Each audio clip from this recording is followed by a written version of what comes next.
Ya, shalom semuanya. Kembali lagi bersama saya Andreas di segmen Khotbah 3 menit. Dan di short yang lalu kita sudah membahaskan soal iman Henokh, yang dimana kita bisa lihat ya di Kejadian 5 itu bahwa Henokh hidup bergaul dengan Allah, dan kita lihat kata bergaul di situ dari bahasa Ibrani-nya adalah halak, yang dimana dia hidup berjalan bersama Allah atau dipimpin Allah untuk terjemahan alternatifnya ya.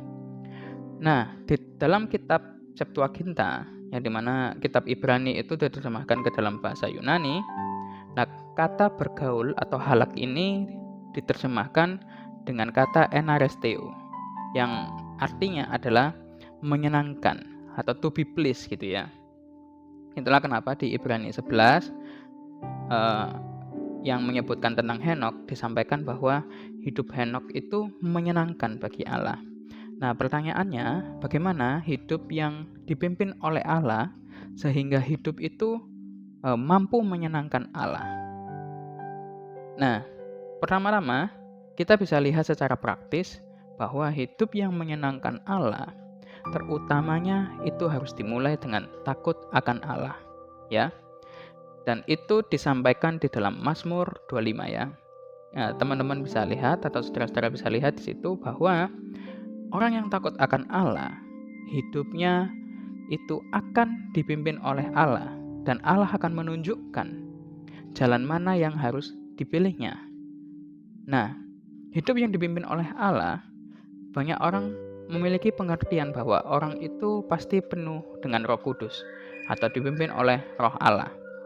Tetapi pertanyaannya, apa tanda orang itu dipenuhi oleh Roh Kudus?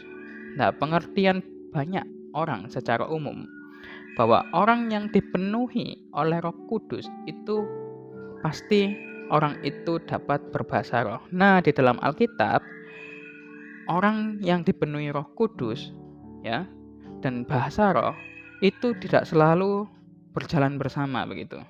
Artinya bahasa roh itu memang satu karunia, tetapi itu bukan karunia utama atau tanda orang itu dipenuhi Roh Kudus.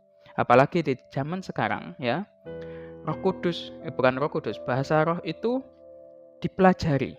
Bahasa roh itu dilatih begitu. Padahal itu adalah karunia yang benar-benar dari Allah. Itu adalah satu karunia yang memang muncul begitu ya.